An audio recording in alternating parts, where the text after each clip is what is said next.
A eletricidade ela é muito abstrata, né? A gente sente os efeitos, sente o choque elétrico, sente a temperatura, vê os equipamentos funcionando, mas o que está ali por trás a gente acaba não enxergando, né? Então, a palestra aqui é sobre os impactos da enchente em disjuntores, resultados de ensaios em laboratório de fabricante. Então, o que aconteceu para contextualizar, né? A gente retirou 10 disjuntores aqui da cidade de São Leopoldo mesmo, mais ou menos uns 5 de um bairro, uns 5 lá de outro bairro, de condomínios, instalações, e enviou para a Soprano, que é um fabricante aqui do Rio Grande do Sul, de disjuntores. Eles fabricam outros equipamentos, IDR, DPS, tomadas, interruptores. Aí tem linha de fechaduras, alguns conhecem pelas fechaduras da Soprano, né? Então, aqui um pouquinho de mim, né? Eu sou engenheiro eletricista, sou pós-graduado em Engenharia de Segurança do Trabalho, iniciei a minha carreira como técnico em eletrotécnica, sou formado aqui no Frederico Schmidt, em São Leopoldo, como técnico, e aqui na Unicinos, sou egresso da Unicinos do curso de Engenharia Elétrica, né? Já estive algumas vezes aqui nesse auditório. Trabalhei aí 12 anos em indústrias, 14 anos na CE, no X. Trabalhei 14 anos na CE, que a concessionária era estatal, foi privatizada. Aí saí no PDV, que é o Plano de Desligamento Voluntário, e abri a minha empresa de consultoria e perícias de engenharia elétrica. Também atuo como perito do juízo, né, aqui no TJ do Rio Grande do Sul. Aproveitando aqui, né, que o espaço é justamente do Confea, eu trouxe aqui brevemente uns recortes aqui sobre o código de ética, né, das profissões aí vinculadas ao CREA, engenharia, agronomia, geologia, né, e um dos deveres nossos, eu acho que é justamente o que está acontecendo aqui nesse seminário, né, oferecer o seu saber para o bem da humanidade, né, isso tivemos aí vários trabalhos voluntários durante aí essa questão da enchente, né, contribuir para a preservação da incolumidade pública, então tem tudo a ver com esse nosso contexto aqui, atual do Rio Grande do Sul, e falar um pouquinho aqui sobre as condutas vedadas, né? A gente tem direitos e deveres, né? E algumas condutas vedadas, né? Eu gosto de enfatizar isso aqui, dentre várias coisas, né? Não podemos aceitar trabalho, contrato, emprego, função ou tarefa para as quais não tem efetiva qualificação. Isso já foi falado ontem aqui, né? Se eu não tenho a qualificação necessária para determinada área, chamar o coleguinha, indicar o coleguinha, né? Não querer se meter de pato a ganso, como eu digo, né? De fazer uma coisa que, o CREA me deu atribuição, mas será que realmente eu tenho aquela qualificação, me especializei naquilo, né? E apresentar propostas de honorários com valores vis ou extorsivos, ou desrespeitando tabelas de honorários mínimos aplicáveis, né? Isso a gente vê bastante por aí, né? Coisas acontecendo. Então, assim, só para dar uma pincelada aí no código de ética, que eu acho que são detalhes importantes, né? E às vezes o óbvio tem que ser dito.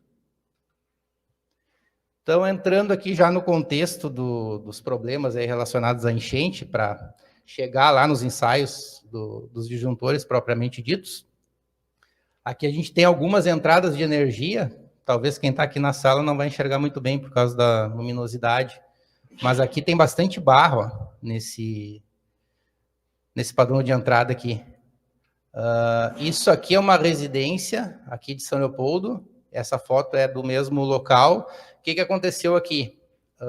Inundou, né? Deu uns 1,5 m, 1,70 m aproximadamente dentro da residência, inundou tudo aqui a entrada de energia, e eu falei para a pessoa, tem que trocar os disjuntores e o DPS, porque isso vai dar problema, mais cedo ou mais tarde. Aí a pessoa ficou em torno de um mês fora da residência, né? Teve que ir para outro local, enfim, não vem ao caso, né? O fato é que depois de um mês e pouco, ela voltou para a residência, ligou os equipamentos, né? Tudo mais, seguiu usando, né? Seguiu sua rotina normalmente, como se nada tivesse acontecido. Passou uns 20, 30 dias que ela já tinha retornado. Aqui são duas casas, casa da frente, casa dos fundos, e a casa da frente desarmou o disjuntor. E a pessoa me chamou no WhatsApp e mandou um áudio. Bem que tu falou que ia dar problema. Desligou aqui e não está religando. Aí o que eu disse? Tu teve sorte, porque poderia ter dado um incêndio e o disjuntor não ter desligado. Provavelmente deu ali alguma sobrecarga, um curto-circuito, ou nem aconteceu nada, o próprio disjuntor desarmou, porque depois a gente vai mostrar ali como é que ele ficou por dentro. Não esse disjuntor específico, né? Esse não foi lá para os testes no fabricante, mas num contexto geral, né? Os problemas que estão acontecendo. Então, aqui a gente tem outros quadros elétricos com bastante barro, bastante umidade. Aqui, onde tem essas setas, tem um detalhezinho ali que mostra pontos de água ainda, umidade. Esse local aqui já estava uns 15 dias que a água tinha baixado.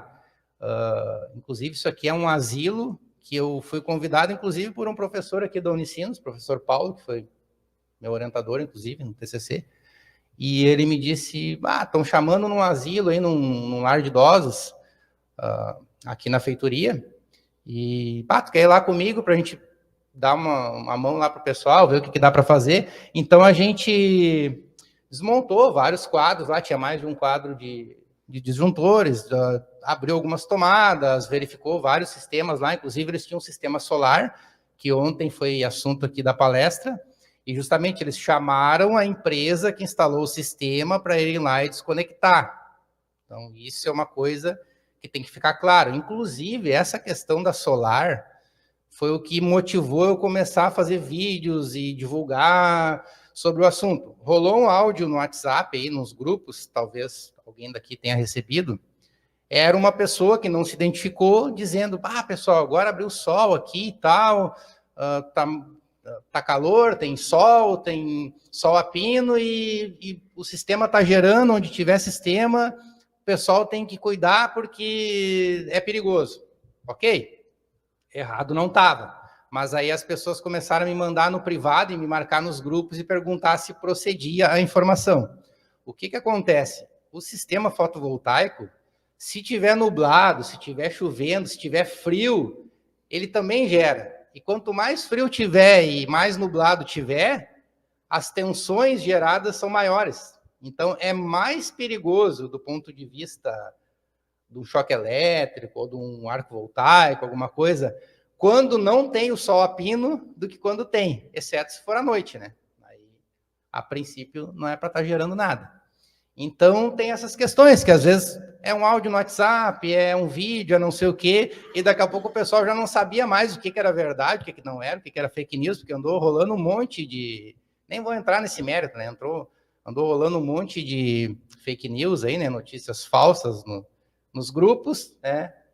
E aí, nessas questões técnicas, começou a surgir bastante dúvida. Então, eu fiz um vídeo, o meu primeiro vídeo que tem no meu canal no YouTube, era justamente explicando essa questão da solar, e aí depois fui fazendo outros vídeos, fiz live com o fabricante, teve uma live com a Condumax, que é um fabricante de fios e cabos elétricos, teve essa live com a Soprano, que é fabricante de disjuntores e outros dispositivos, teve uma live, eu também procurei, acho que foi a primeira live assim, sobre a enchente que eu fiz, foi com a professora Aline da Univates, porque o ano passado eles tiveram uma experiência bem bacana, quer dizer, do ponto de vista do voluntariado que fizeram, né? Porque tiveram uma experiência horrível de enchentes lá na região do Vale do Taquari, e eles fizeram esse trabalho que a Unicinos está fazendo hoje aqui, atualmente, de recuperação de equipamentos eletrodomésticos, né? Do pessoal que ficou praticamente ali perdendo tudo, né? Então, essa foi a primeira live até que eu fiz no canal, sobre como recuperar eletrodomésticos, equipamentos elétricos.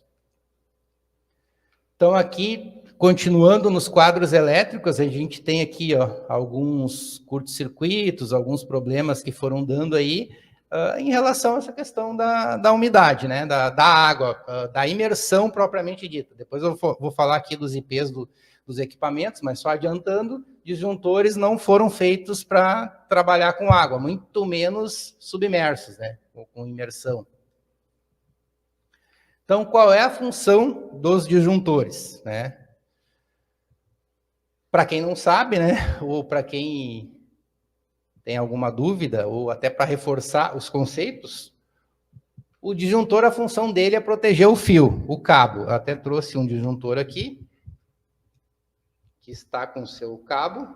Então, esse cara aqui, que é o disjuntor, ele protege o cabo, e não o equipamento lá, que, claro, que por tabela ele vai acabar protegendo o equipamento, mas ele não protege diretamente o equipamento. Ele garante a segurança da instalação, da edificação e os seus usuários, né? Permite a passagem do fluxo normal da corrente sem interrupções, né? Se tiver uma anormalidade, uma corrente acima do projeto, uma sobrecarga, um curto-circuito, ele deve atuar, né? E secciona e isola os circuitos elétricos para manutenção, que é quando o cara vai lá, por exemplo, trocar o chuveiro de casa, desarma o disjuntor, né? Por exemplo. Dentro dele, o que ele tem, né? A alavanca ali, a manopla, que é essa aqui que eu aciono, né? Tem ali os bornes, superior, inferior, tem o contato móvel, o contato fixo, a câmara de extinção de arco, que é bem importante, depois eu vou mostrar detalhes ali dos ensaios. O desligamento magnético pela bobina, isso nos disjuntores padrão DIN, depois eu vou mostrar que esse aqui, que é o disjuntor padrão NEMA, o vulgo disjuntor preto, né, que o pessoal fala aí, ele não tem esse disparador magnético pela bobina, né, ele é pelas chapas metálicas que tem ali, pela deflexão, depois eu vou falar um pouco melhor disso, que seria o disparador bimetálico do DIN, que é aquele disjuntor, normalmente o branquinho, né, que é esse aqui. Esse é um padrão DIN. Então, ele protege contra sobrecarga pela atuação térmica, né, através da deflexão daquele bimetal. São dois metais com um coeficiente de dilatação diferente, né, e ele vai deflexionar, fazendo com que o disjuntor desarme quando tiver uma sobrecarga. Protege contra curto-circuito através daquela bobina, né, e que vai atuar em até 100 milissegundos, no caso do DIN. E um exemplo aqui, né, a curva C. O que são as curvas dos disjuntores, né? Depois eu vou mostrar ali, tem uma tabelinha que mostra. Curva C é mais indicado para motores, por exemplo, né? Ele atua de 5 a 10 vezes a corrente nominal, ou seja, se o disjuntor for de 10 amperes, por exemplo, ele vai atuar de 50 a 100 para o curto-circuito. Depois eu vou mostrar os valores ali para sobrecarga. Tem uma tabela ali bem explicativa. Então, sobre o que eu estava falando das curvas, né, como eu estava comentando, o disjuntor curva C, ele é indicado mais para motores, por exemplo, ar-condicionado, bomba de piscina, geladeira, etc. O curva B para chuveiro, aquecedor elétrico, cargas normalmente resistivas. Ele atua de 3 a 5 vezes a corrente nominal, o C de 5 a 10 vezes e o D de 10 a 20 vezes. Esse aqui é mais para indústria. Então, ele vai atuar em momentos diferentes. Então, se tu utilizar, por exemplo, um disjuntor curva B para um motor, o motor, ele, na partida, o motor elétrico, ele atinge 6, 7 vezes o valor da corrente nominal. Se tu colocar um B para um motor, provavelmente ele vai desarmar indevidamente, porque ele é feito para enxergar esse tipo de curva, ou para atuar com esse tipo de curva, e não com essa outra aqui. Então, ele vai atuar no momento que não é para atuar, que é na partida. Quando a corrente vai a um pico ali de 5, 6, 7 vezes o valor nominal. Então, ele tem certificação do Inmetro pela IEC 60898-1, até 63 amperes. Aqui ele tem, por exemplo, o C32 ali, quer dizer que é curva C, 32 amperes. Tem os valores ali de tensão nominal, a capacidade de interrupção em quiloamperes. Isso aqui é bem importante, principalmente para os disjuntores caixa moldada, que eu vou mostrar depois, né, o porquê de se utilizar ele. Ele é mais robusto e ele suporta correntes de curto-circuito mais elevadas, né? Geralmente são utilizados em condomínios, indústrias. Então, aqui o padrão NEMA, que é esse pretinho que eu mostrei antes, né? Ele funciona para sobrecarga e curto-circuito através da atuação pelas chapas, né? Pelos metais ali com coeficiente de dilatação diferente, pela deflexão daquelas chapas. Tem certificação do Inmetro pela IEC 60947-2. E o que acontece em relação ao NEMA, né? Eu até recomendo, assim, por boa prática, digamos, né? Se a pessoa vai trocar os disjuntores, que hoje são os pretos, padrão NEMA, já coloca o DIN de uma vez, né? Porque ele é mais prático, ele é mais fácil de instalar, tu pode instalar ele em trilho, ele até é menorzinho um pouco, a carcaça dele, ele tem mais vantagens, né, no funcionamento elétrico, digamos assim, do que o DIN. Só que o NEMA, ele é normatizado e pode ser utilizado. E tem gente que acha que o NEMA não pode ser mais usado, eu sou obrigado a colocar o DIN. Outro dia, num grupo aí de engenharia elétrica, um colega me falou, olha só aqui, eu estou numa situação que eu fiz um laudo e aí a gente vai trocar os disjuntores e o pessoal disse que o NEMA não pode ser mais utilizado. Eu disse, cara, mas aonde que tiraram isso? O NEMA é normatizado. Não, mas pois é, porque eles querem saber onde é que está, onde é que não está. Está lá na 5410, quais as normas, né, dos disjuntores, e ela cita a 60947-2, que é a do NEMA. Aí eu peguei o print, mandei para o colega, e ele encaminhou lá para a pessoa responsável lá da contratação do laudo, da manutenção, enfim, e aí os caras se convenceram, porque é por isso que a gente fala, né, que cada um tem que atuar no seu quadrado. Aí daqui a pouco o cara lá que não sei o que o cara era, o que estava contratando, qual era a formação da pessoa, se era engenheiro, se não era engenheiro, se era um administrador da empresa, não sei nem se era indústria, o que era. Mas às vezes as pessoas mais leigas, né, ou que não se especializaram em determinada área, falam bobagens por aí. Então tem que ter cuidado e tem que olhar a questão normativa, né? Não só perguntar para o ChatGPT, que nem o Lucas comentou ali, que aí daqui a pouco ele te dá a norma errada, né? Então tem isso. Daqui a pouco tu pergunta para o ChatGPT, não sei se ele não vai dizer que não pode usar o NEMA. Faz o teste para nós. O disjuntor caixa moldada, eu coloquei fixo, porque ele tem também os disjuntores ajustáveis, né? Tu consegue regular ele. Então, a principal característica deles é a que eu comentei antes. Ele é mais robusto, às vezes o pessoal pergunta, pô, mas o disjuntor é de 16 amperes, é de 20 amperes, para que eu vou usar um disjuntor desse tamanho se um pequenininho resolve o problema? Justamente porque o pequenininho resolve o problema, entre aspas. Num condomínio, num painel ali onde o nível de curto-circuito é alto, tem barramentos grandes ali, né, robustos, tu vai ter um nível de curto-circuito maior e um mini disjuntor não poderá ser utilizado, porque ele não vai atender, né, em questões de segurança. Então, ele tem possibilidade de tu conectar acessórios, automação, correntes vão de 16 a 1250, né, e ele é mais robusto. Basicamente, é por isso que ele é utilizado, né. Depois dele, até não trouxe aqui, porque foge um pouquinho do contexto trouxe um contexto um pouco mais residencial aqui, né? Mas aí tu tem os disjuntores caixa aberta ou disjuntor aberto, que são esses disjuntores mais para subestações, indústrias, disjuntores de grande porte, correntes bem mais elevadas, 2.000, 3.000 amperes, por aí vai, muito mais caros, né? Aí foge um pouquinho do contexto, aqui eu dei uma limitada na apresentação até pela questão do tempo, né? Então, o grau de proteção, que é o IP do equipamento, disjuntores, mini disjuntores, até voltando para o caixa aberta, todo ele pode ser manutencionado, ele tem peças, tu pode abri-lo, mesmo depois numa enchente e tal, e trocar o que tiver que trocar lá dentro e botar a rodar de novo. É a maneira de dizer, né? manda lá para o fabricante, uma oficina especializada, enfim. O caixa moldada, algumas peças tu pode substituir, outras não, então vai depender se ele ficou todo submerso, daqui a pouco só uma parte, né, enfim.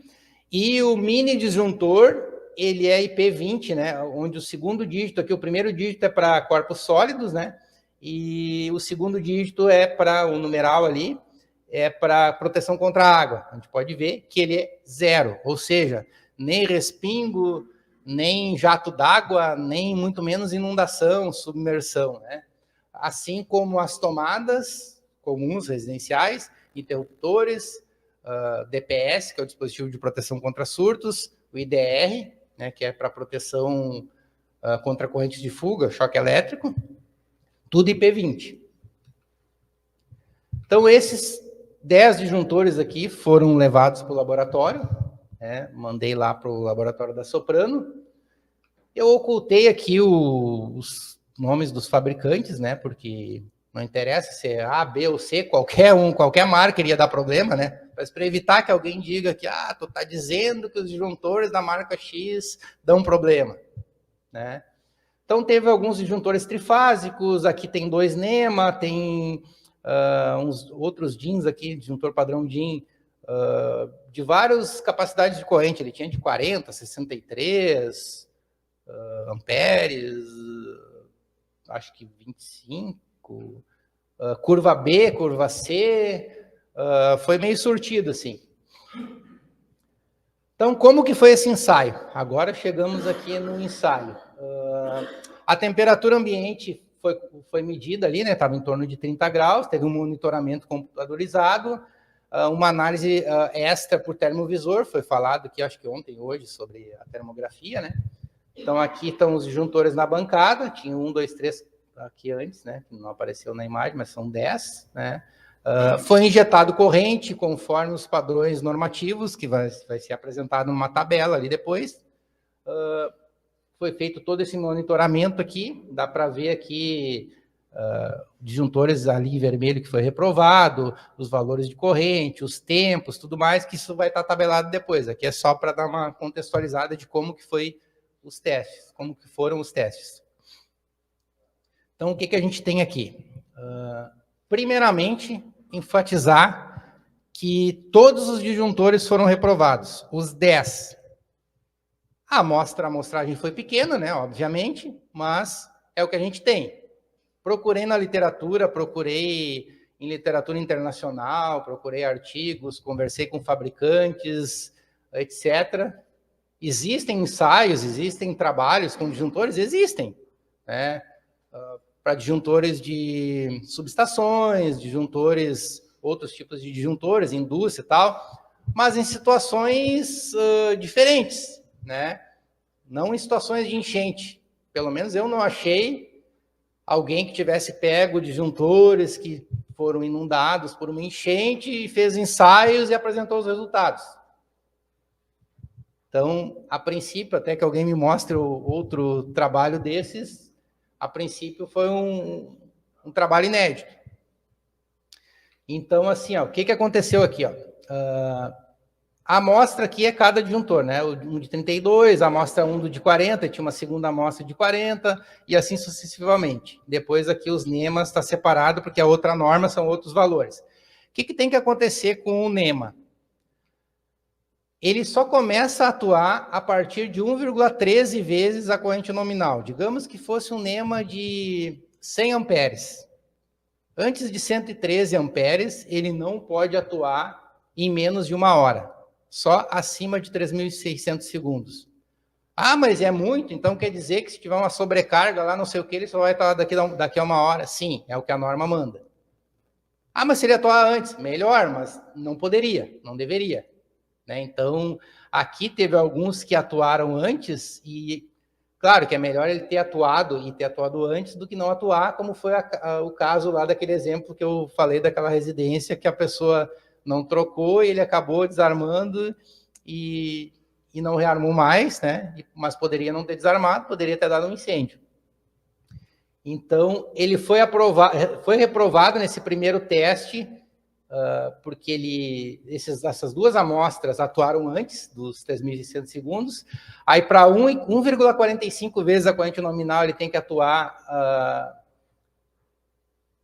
em menos de 3.600 segundos, aí em menos de uma hora, ao contrário, e ele reprovou. E acima de 2,55 vezes a IN, ele tem que atuar entre 0 e 60 segundos. Aí, nesse caso aqui, aprovou, e para curto ele também aprovou, aqueles 5 a 10 vezes a IN que eu mostrei em slide anterior. Ele aprovou em algumas coisas e reprovou em outras, mas o resultado é que ele foi reprovado. A questão da temperatura, para ter uma ideia como é que ela funciona, ela tem que ser a temperatura normativa, né? É a temperatura ambiente, que no caso era 30 graus, mais 40 graus, mais um delta ali de 40 graus, o que dá 70 graus aqui para esse nosso caso. Então, dá para ver aqui que todos eles reprovaram na questão da temperatura. Eles não poderiam passar de 70 graus. E aí aqui a gente tem os outros, né, as outras amostras.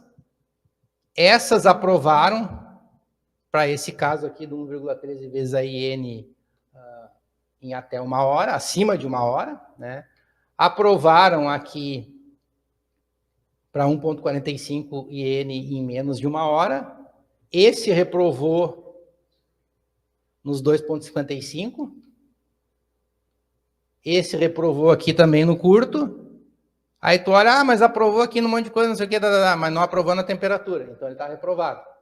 Então, por um motivo ou por outro, pelas normas, né? Não sou eu que estou dizendo, e nem o fabricante que está dizendo, o fabricante nos disse, né? Mas o que o fabricante fez foi testar conforme a norma. Então, a norma dos disjuntores disse que todos reprovaram. E aqui os NEMA, esse aqui nem conduziu corrente, foi reprovado. Ele estava com uma resistência de 40 ohms nos contatos. Então, ele não estava nem conduzindo mais. E esse aqui aprovou, essa segunda amostra de 40 amperes aprovou nesse primeiro teste e reprovou nos demais. Então, resumidamente, todos os disjuntores, os 10, foram reprovados. Então, aqui a gente olhando por dentro, né? Olha como está oxidado o contato de força. Olha como é que está o estado do atuador magnético, que não funcionou nesse disjuntor DIN aqui, num deles. A câmara de extinção de arco toda oxidada, né? Qual é a função da câmara de extinção de arco? Justamente extinguir o arco, né? O próprio nome está dizendo. Quando dá aquele arco, aquela faísca, aquilo não pode expandir a ponto de gerar um incêndio, por exemplo. A câmara de extinção de arco é para isso, é para segurar o arco ali enclausurado, vamos dizer assim, numa terminologia um pouco mais leiga. Aqui temos um NEMA, também, os contatos bem deteriorados. E aí é o seguinte, né? Tanto o NEMA quanto o DIN, ele tem mola, ele tem contatos, ele tem toda uma parte eletromecânica ali dentro. Então, não é só a questão de, vai dar problema no contato, vai dar problema na câmara de extinção de arco. Vai dar problema na manopla, vai dar problema na mola, vai dar problema não sei aonde. São N problemas ali dentro. E o somatório disso faz com que não se tenha mais segurança nas instalações elétricas. No momento que der um curto ou uma sobrecarga, não tem como garantir que ele vai atuar. Provavelmente não irá atuar. Então, aqui a gente tem as outras amostras do DIN de 40, de 63, de 50. Dá para ver aí que está tudo bem deteriorado. E isso aqui foi o quê? Um mês depois. Esses disjuntores, todos eles ficaram em torno de 15 dias submersos aqui em São Leopoldo. Quem é daqui sabe que a água durou 10, 15, 20 dias aí, a uma altura considerável, né? Então, todos eles oxidaram, tiveram um problema de certa forma, né? Aqui a gente pode ver os contatos, né? A parte dos bornes, né? Não os contatos, os bornes, né? Olha como está oxidado. Como está sujo, né? Então, não tem como um dispositivo desse, não tem como abrir isso para limpar, não tem como... Pode secar, pode botar no forno, pode passar soprador térmico, faz o que tu quiser. A oxidação está lá dentro. Não tem como tu manutencionar esse dispositivo. Não tem. É substituir. Aqui a análise térmica, né? A termografia, aqui a gente consegue ver ali, né? Como que ele está, a diferença, né? Olha como esse aqui foi a mais de 100 graus. Então, assim, é problema em cima de problema. Esse aqui, 124 graus a máxima temperatura, sendo que deveria ser 70 lá atrás. Imagina, a diferença é enorme, né? Quem tiver interesse, está aqui o QR Code para essa live que a gente fez com a Soprano, e ali a gente não falou só dos disjuntores, a gente deu uma contextualizada mais geral, falamos de IDR, DPS, um pouquinho de tomadas, interruptores, a parte dos disjuntores, foi uma live um pouco mais completa, tanto que ela durou, o combinado era para ser 1 hora e pouco, assim, mas estourando 1h30, né? Para o pessoal não perder o interesse pela live e não olhar isso aqui depois, 2h30 quase, né? Não vou olhar esse troço aí, né? Mas tá ali, quem tiver interesse, quem for da área, ou quem tiver curiosidade, ou quem tiver com um problema, né? Eu até ia fazer uma pergunta antes de começar a palestra e me esqueci.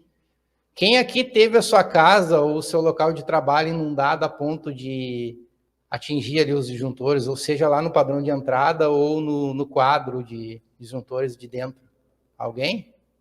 Alguns, né? Substituíram? Ainda bem, porque tem muita gente que não está substituindo. Aqui tem uma playlist sobre essa questão da inundação, então tem vários vídeos ali, né? Essa live, como recuperar os equipamentos eletroeletrônicos inundados, vídeo sobre quadro elétrico. Aqui é um convite que eu recebi da Vale TV, eu tive lá no programa Estação Hamburgo, quando estava ainda bem inundado aí, porque eu levei um tempão na BR ali. Aqui eu trouxe os dados da Abracopel, que a colega Caroline ontem trouxe alguns dados, né? Eu trouxe mais dados, um pouco. Olha só como tem aumentado, né? Aqui é os dados de 2021, o anuário é sempre de um ano com os dados do ano anterior, né? Então, esse é o de 2022, dados de 2021, aqui é o 23, dados de 2022.